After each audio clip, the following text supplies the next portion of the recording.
bottom of the well and why and leading this movement. But those kinds of concrete interventions that say we're going to try to spread the burden around, we're going to try to help our neighbors and not let anyone go flat by going to the bottom without a safety net. Well, you know what, Professor? Keeping all of those facts that you just laid out in mind about the corporations, a lot of businesses have folded. Some are going to be able to come back, at least certainly before this happened. But in the middle of the pandemic, you're right, a lot of people have suffered and continue to suffer.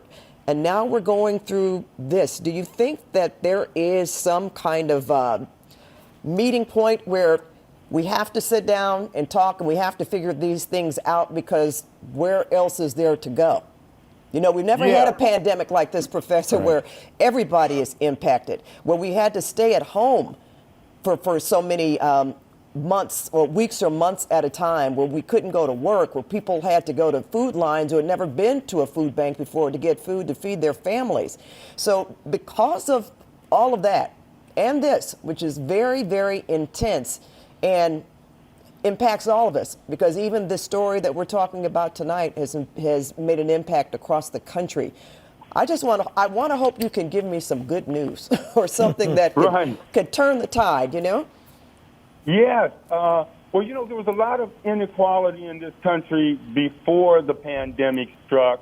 And a lot of times people are saying, oh, wouldn't it be good to go back to normal times before the pandemic struck? But those normal times were very miserable for a lot of our neighbors in the Southland. You know, we still have a growing population in Skid Row and homelessness and the like. Right. And this pandemic has really deepened that inequality and taken away the cover. And so now we're in a position of not being able to, you know, kind of turn away or not recognize what's going on around us. And there may be hope in that. You know, there may be hope in the final recognition that we, you know, as we used to say, as I hear some of the people in popular culture say, we all we got.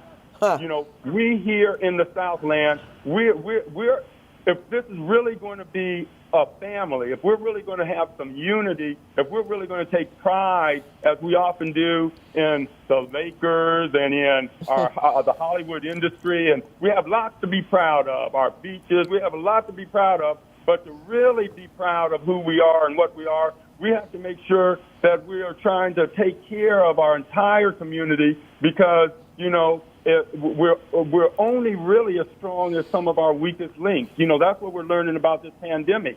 If you have vulnerable populations who get this raging pandemic running through them, that boomerangs on the rest of us. It comes back onto the rest of the community. We all get sick, or at least many more of us get sick, and there's a downturn that we all suffer through. So, you know, it's really kind of an opportunity to rethink fundamentally what our social contract is. You know, in California, we have a lot of earthquakes that make us think about foundational things, structural things, tectonic things. And this may be a chance for us to think about those deep structural fault lines, those social fault lines. This is a kind of social earthquake we're in. We're used to the physical earthquake, but now how are we going to handle this social earthquake? We've risen from the ashes with the physical one. I'm sure we can rise to this occasion, but it's going to take a lot of care and concern for people who we have not shown that much care and concern for up to this point. But I think we can do it. Well, that is a very positive message, Professor. You know, I was thinking, well, we're hearing a lot of activity in downtown Los Angeles right now. So as we hear from you, until we're going to go to this live shot and try to see exactly what's going on. You know, I was thinking with the stay-at-home orders, most of us, well, those of us have been coming to work, but those who can't, they've been at home. So you would think have more attention. You know, you have more time to listen and to talk with one another through media or however, and connect in that way, because that's what we've had to do. We've connected through Zoom meetings. A lot of downtime too, right? A lot of downtime, and maybe a lot of time to think about what we're doing and where we want to go. I want to ask you another question though, Professor. Why do you think things keep happening where people get upset? I'm going to speak for especially our young people that really are still very skeptical about change. They say, well, we protested before and things continue to happen. What do we say to them? Or why do you think that there is a continuation? Yeah, especially our young people. I have 3 millennials myself. Young boys who were boys, now they're young men. And I've looked at the economy that they've walked into and compared it to the economy that I was fortunate enough to grow up in, and my parents, in the 50s and 60s when we had a manufacturing, kind of economy in much of the country, and you could, with a high school diploma, have a stay-at-home spouse who would take care of the kids, and you get a new car in the garage every 3 years on one salary. And now we have, after 2008, that economic downturn, a lot of our young people with this gig economy, they don't have any financial security. They're looking at a world that's very different than a lot of us who are over 40 or 50. And it's hard for us to even understand the kind of anxieties that they may be going through. And now, the ones who are coming out of college now and graduate school and even high school, they're entering even a worse economy because of the pandemic, right? And more insecurity. And so that's why many of them are more open to ideas, for example, like, what used to be a bad word, socialism. Bernie Sanders got the ear of a lot of young people because, like back in FDR's day, FDR came right after the Great Depression, people started thinking about, hey, we're in this together. We need social safety nets. We need things like Social Security. We need to look out for one another. The least among us has to be cared for as much as the high and mighty. And so I think that the young people are disillusioned because they are entering such a different kind of marketplace than we had the privilege of growing up in and being in. And so, we need to give them answers. We need to give them hope. We need to show them that we care about justice and fairness and spreading the wealth. And I think until they see that, they're going to be a little skeptical, if not cynical, about what our cities really are. All right. Well, Professor, thank you so much. You really dropped a lot of wisdom this evening. A lot to think about. No question, a lot to think about. And we're certainly looking for better days ahead, and certainly a better, I want to say not representation, but just improving upon our relationship, especially when it comes to young people and law enforcement.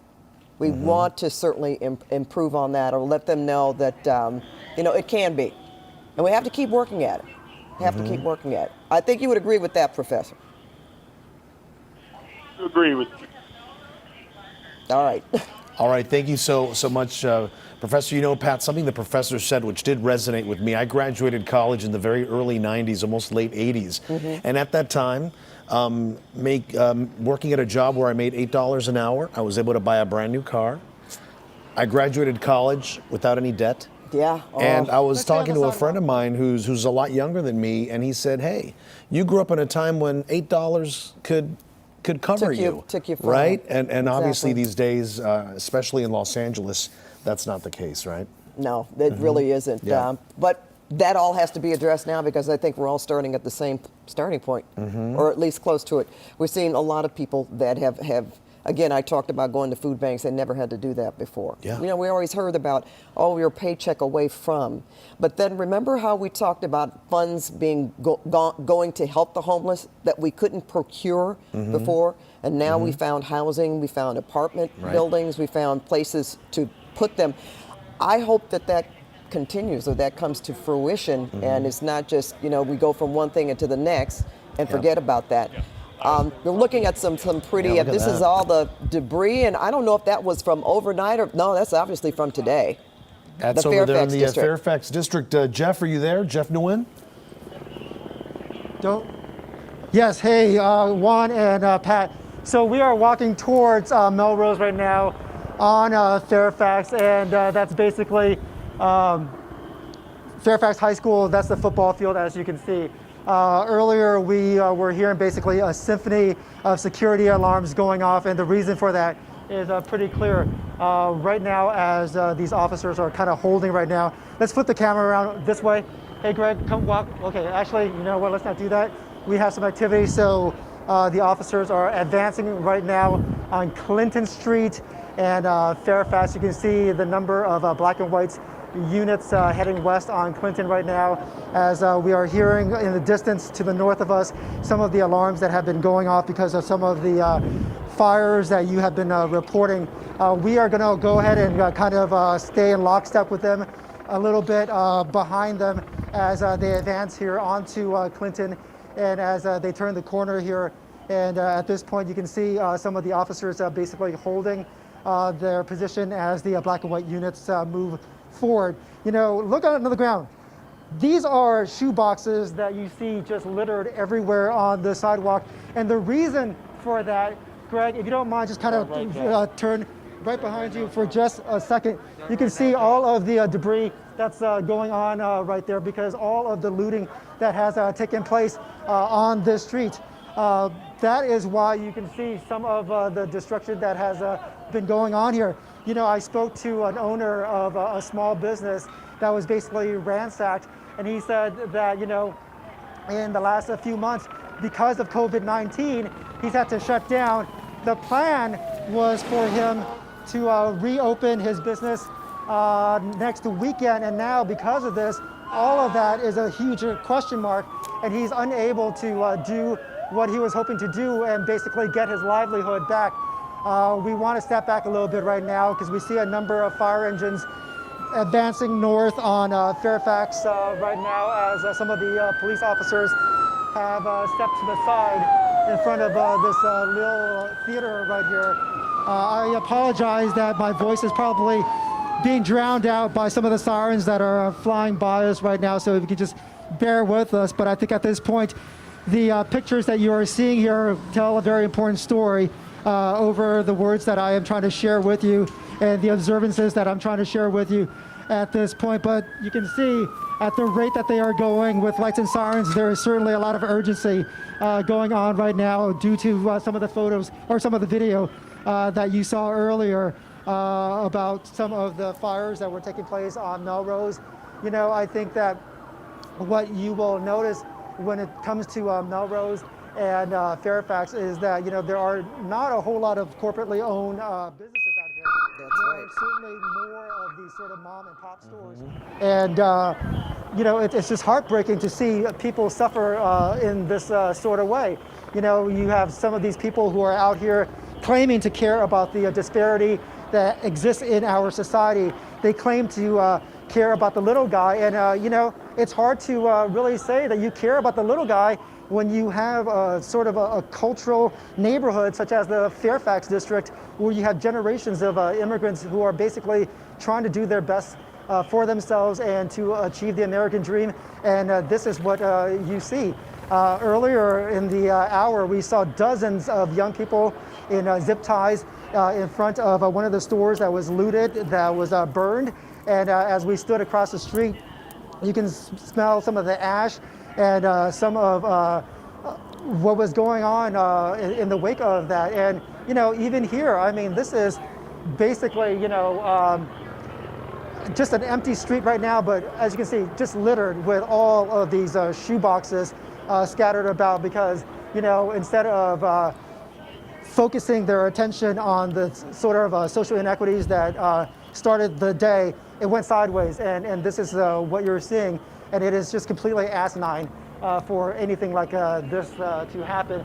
And now, you know, as our city, as you mentioned earlier, is so strapped for cash, this is how the taxpayers are, you know, spending money, is on all of this overtime because, you know, a couple of people wanted to try to turn something that was sincere into basically a flash mob so that they can post it on social media and then, you know, behave in a violent and a destructive way. And what the day started out to be is certainly what it is right now. Juan, Pat? Well, thank you for that.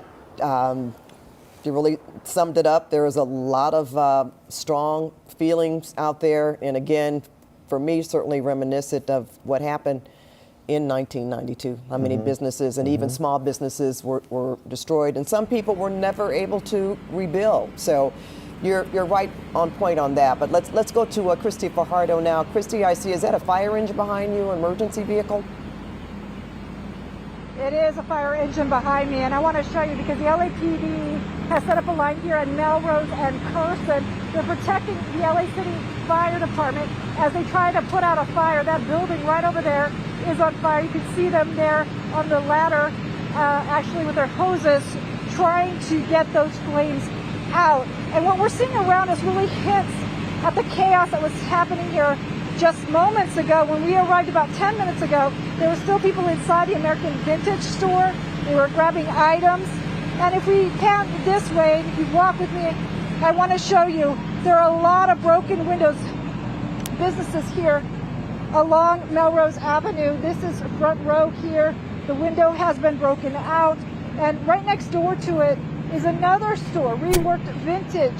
And this might have spared it because in the windows, they have flyers that say Black Lives Matter. Someone did sort of spray the front door, but the windows were not broken. Right next door to that is Orange Bone, which is a pet salon. It has had its windows broken and it has been looted. And if you notice there in the distance, there are still protesters here on Melrose Avenue. They have been pushed back by police. And again, there is a fire just about a half block from where I am standing, and as we speak, the LA City Fire Department is trying to put out those flames. That's the latest from here. Let's send it back to you. My goodness, Christy. All right, thank you so much for that update there from Melrose.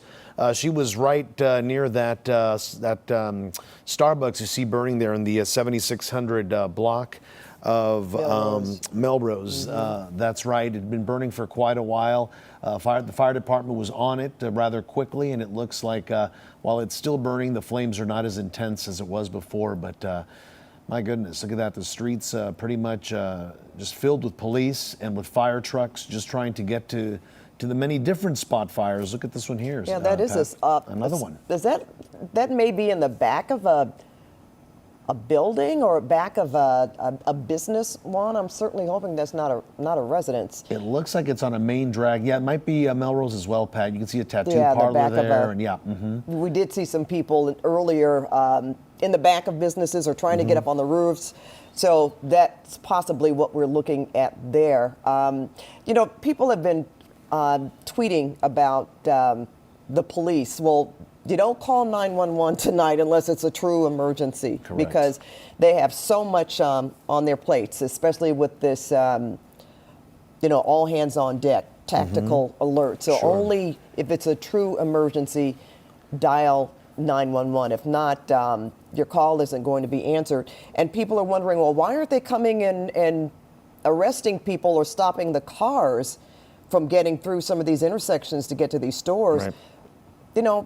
The force is really stretched thin. We do have some other municipal help from different law enforcement departments, but they can't get everywhere. They can't get everyone everywhere, and they're stretched thin, especially with so much going on here. All officers are pretty much concentrated in these areas where they're seeing trouble. So definitely, if you don't have an emergency, you shouldn't be calling 911 because obviously it's going to be a while. And if you have a friend who may be out there who's not home, who's driving, who may be heading into these areas, not knowing what's going on. I mean, it's hard to think somebody is unaware, but a lot of people may not be. Just make sure that they avoid the area. That's right. We should have gotten a tactical alert on our cell phones when everyone doesn't have a cell phone, so they possibly may not know about this. Our Greg Mills was in downtown Los Angeles before we went to talk to Christy Fajardo. Can we get Greg up again? Because at that time, I believe there were some arrests being made in downtown Los Angeles. They are, Pat. We're at 5th Street and Broadway, and we followed the police over here. They were racing over here to a Rite Aid at 5th and Broadway. When they got here, they took these two people into custody. Both of them have flex cuffs, is what they're called, but kind of a Ziploc handcuff situation for that woman there, and then a man who is on the ground to your left. And police told me that they were caught shoplifting here at the Rite Aid. Now, to the right is they got some duffel bags. They got lots of alcohol that apparently came from there, and you can see the broken window here too. And now we're going to turn to the other side, and there's a Walgreens. And I earlier said 4th and Hill. This is actually 5th and Broadway, and this is where I saw the guy actually break the glass right there. He went in. I mentioned earlier, all he got was some potato chips, but we were here again later, about 5-10 minutes later, and there were 20-30 people just filing into this, and you can see the shelves wiped out in most cases, and other windows are broken. Now go across the street again, 5th and Broadway. You can see boarded up at the front entrance, but to the right, window after window after window is broken. The only one that's survived on this corner right here is over here. It's SB Grand. It's a food market, and they've got the gates down, and they survived this, but it is something. I mean, if windows aren't broken downtown, you've got boards up, and people reacted quickly. Those boards were up after what happened last night, but as you can see, the looting has continued tonight, and I counted, I mentioned this earlier, 5 stores that I saw actively being looted, Broadway, and as we were coming back down here. Now, police are kind of standing down right now. They have these 2 people in custody, and if you look down the street, they're blocking off that intersection. If you were to look down further, the other way on Broadway, you would see at 6th that they've got that intersection also blocked. So what they've done, they started at 7th and Broadway and just marched in all directions, pushing people out. And then they dealt with the traffic, because traffic is still coming by. They were taking care of the people who were walking. A lot of cases, though, you know, there are people that are homeless in this area. We see them, and they have no place to go, even though the curfew is in effect. But police have done a great job. They're pausing right now and having some water, but they got the people out of downtown that were here disobeying the order that the mayor put out about curfew until 5:30 in the morning. By the way, I know you guys have mentioned, but the train and buses are shut down until 5:30 in the morning as well, and National Guard is being brought in. Mayor Garcetti dealt with Gavin Newsom, the governor of our state, and has got that taken care of, and they are heading down here too. But just a mess in downtown. Again, so many places that were looted. Things have quieted down finally, but when we were here earlier and the active looting was going on, I would say there were about 200 people or more, and across the street and on the corners and watching. And that's when we got away. We had to leave because it got a little bit dangerous. A guy threw a metal bar at our truck, and he missed. Thank goodness he didn't have much of an arm. But yeah, there was a very difficult situation earlier tonight, very dangerous. But reporting live from 5th and Broadway, Greg Mills, KCAL 9 News. All right, thanks for that, Greg. But you know what they say, when people want to really get in, they don't care about the board, the cardboard, or whatever they put up, the wood. They will tear it down. You're watching KCAL 9 News at 10, and Lori Perez is on the scene now. Lori, are you still in Beverly Hills? We are still in Beverly Hills. We're on Rodeo Drive, which is pretty much deserted with the exception of us and teams of police officers who continue to walk up and down this road. I want to show you part of what's here. They have parked some of the vehicles that we watched this afternoon as protesters smashed the windows. We saw at least 3 vehicles. They've taken away 2 already now. And across the street, you can see a gathering of police officers, and you might see 2 young men in handcuffs. We don't know exactly what it is that they were doing, but about 45 minutes ago, we were further down the street, and we saw police cars just flying up this street. In fact, we were there as one of the police cars just barreled through a metal gate, just ran right through it in order to come up this street. Since then, they've had these guys sitting on the curb there in handcuffs. Just beyond them, you'll be able to see some of the graffiti all up and down Rodeo Drive now, on buildings, on walls, on windows, and on lots of the boarded up windows. You will see graffiti just littered up and down this street, and we're going to take a walk. We were here watching as a crew was repairing the window, or at least blocking it up here, of the Alexander McQueen store. This is where protesters earlier today were able to breach, and they were able to get inside. We watched as people ran out of Alexander McQueen with armfuls of clothing and purses and just pretty much anything they could grab. Further on down Rodeo Drive here, we'll just keep walking and showing you all of the efforts that businesses have made to try and protect their storefronts. They've put up lots of boards, as you can imagine. Further on down is the Gucci store, where earlier this afternoon we were right next to a group of protesters, 50 or so, who were really tugging on the protection in front of the store. They were able to get the boards down, and they were doing their best, mightily, trying to get into that store. We saw them hurling things. We saw them just throwing everything they could. They were not able to get into that Gucci store. And it was after that that they came down here to the Alexander McQueen store. We spoke with a resident who said that he never expected to see Rodeo Drive like this. It has been a really tense situation at times here, but equally peaceful, and then again, moments of aggression and violent destruction. But I will say, we watched earlier today as hundreds walked down Rodeo Drive peacefully. It was then a fringe group who came back and started to do some destruction in the store. We spoke with a business owner just a little bit ago who was standing by as he watched some protesters smash the windows of his clothing shop. Because we're in Beverly Hills doesn't mean that we are not supporting the black community. And that's sad. And I'm very much supportive of it. Just when it happens, I said, guys, let's put something up to support the black community in justice. But to be washed with everyone else and something like this is very sad and heartbreaking. Disappointed, but he still says he understands their rage. Now, the culmination of this was at about 8 o'clock tonight. That's after many warnings by the police saying that this was an unlawful assembly, that people needed to disperse. Police did resort eventually to using some tear gas, and we were right there in the thick of it, and it was not fun. It was not good at all. It was very difficult to breathe. It was very distressing. Everybody was running, including us. Thankfully, there were people who were quick to reach out to us and give us some water as we tried to recover ourselves and tried to get our breath back, my breath back. I was really having a lot of trouble breathing, and we were able to do that. Thankfully, here you can see they're getting ready, back live. They're getting ready to move. Another one of the Santa Monica police vehicles that was damaged. Santa Monica called in for mutual aid here, as well as many other departments. We saw Culver City Police. We saw UCLA Police. Really a united effort here as they tried to keep the peace here. Guys, back to you. All right, Lori, glad to hear that you're doing okay after being tear gassed. Are you truly okay now? I'm a little rattled. I had mentioned before, I've been doing this a long time, and I have been tear gassed before. I've been pepper sprayed before.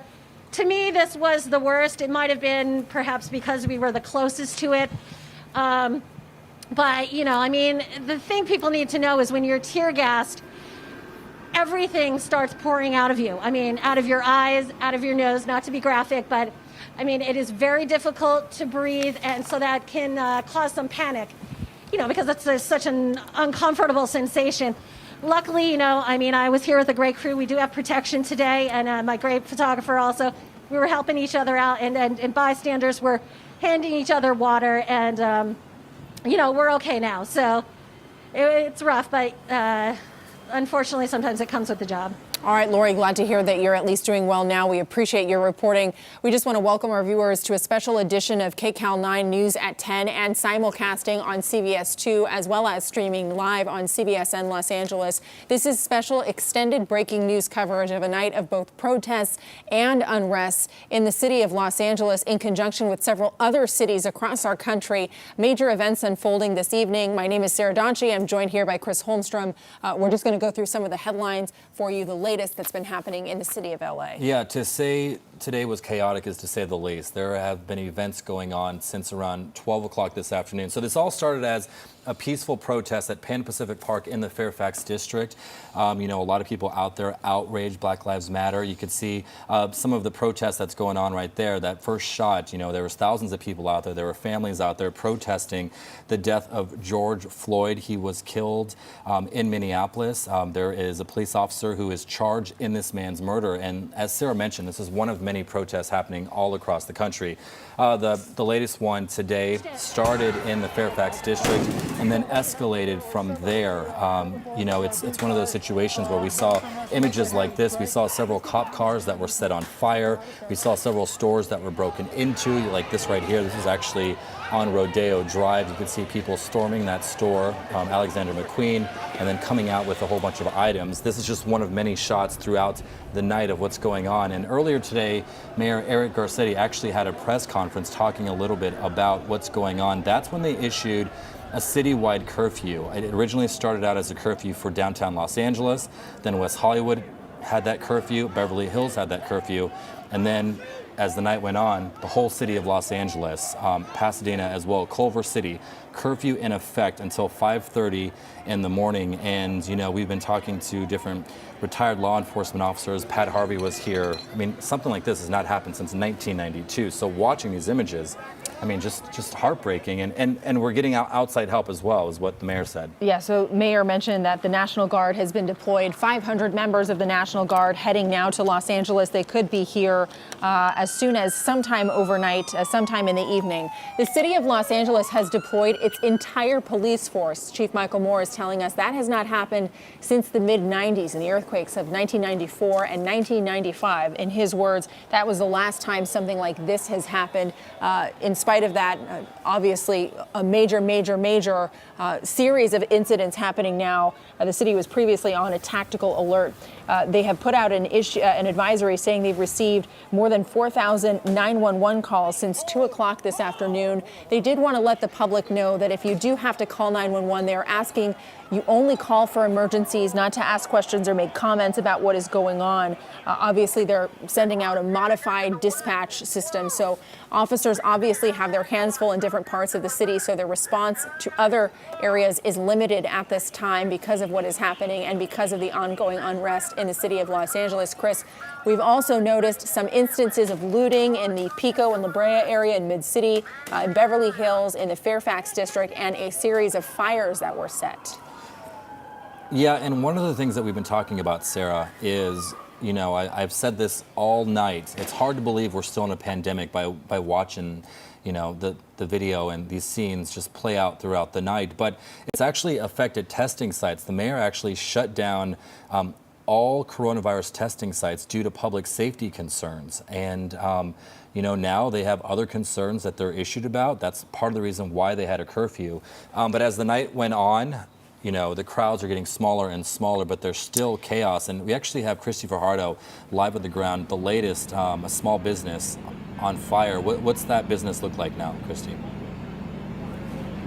Well, it is still smoldering. You can see the smoke there behind me. By the way, this is at Melrose and Curson. And you'll notice that the LAPD has stretched across the street here, protecting the firefighters as they fight that fire. We're told that there are a couple of small businesses in there. It's not clear which ones were set on fire. We're told there's a shoe store and maybe some boutiques. But we have some aerial video that we want to show you of that fire, just to show you how big it was at one point. Now, there's a very big firefighter response here. We see them on ladder trucks. They're using hoses, trying to douse those businesses and get those flames out. But if we come back out here live, I want to show you some of the other damage that the protesters left behind. You'll notice the American Vintage store over there. Several of the windows are broken already. Crews have come in and they're boarding it up to keep, I guess, what's left of it safe. But if you walk with me, I want to show you this store right here, front row. The window here was also smashed. We talked to the owner. He came to check out the damage. He tells us he had a feeling this might happen. So he actually cleared out all of his merchandise this morning. And the reason he had that feeling is because he has a store in downtown LA that he says was burglarized and looted last night. And he did not want a repeat. Now, we did ask him his thoughts on seeing this. He says he does not blame the protesters. He says he understands their frustration. And he believes they just don't really understand the harm that they might be doing. But also, crews have been brought in. This is how quickly they're working. They've brought in this plywood and they're going to board up that window as well. Another business over here was also broken into. This is a pet salon. You can see some of the merchandise that was pulled out. as looters went through the window here. And over here, quite a bit of graffiti. So a lot of damage left behind as the protesters came through here.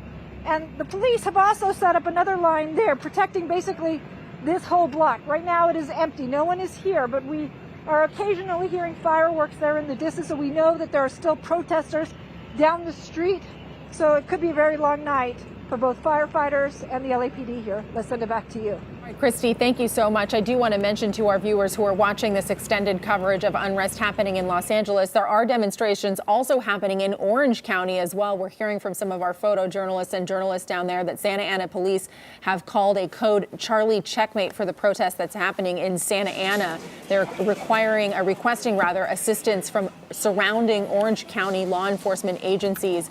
There have been hundreds of protesters in the Santa Ana area this evening as well, in addition to what we've been showing you on our air, protests followed by looting and violence in the Fairfax district, as well as Beverly Hills, Mid-City, and other parts of Los Angeles. Yeah, it's really hard just to watch these images. Right now, it appears our photographer is inside one of these small businesses in the Fairfax district. And, you know, a lot of people are talking about these are all chain stores that were broken into, but some of these are mom and pop shops. These are people, this is their livelihood. This is what they've worked their butt off. And then, you know, they see a situation like this, and, you know, you really just feel for these people as well. And, you know, as Christy mentioned, it's going to be a long night. Sarah said it goes all the way to Orange County. We were with Greg Mills in downtown Los Angeles.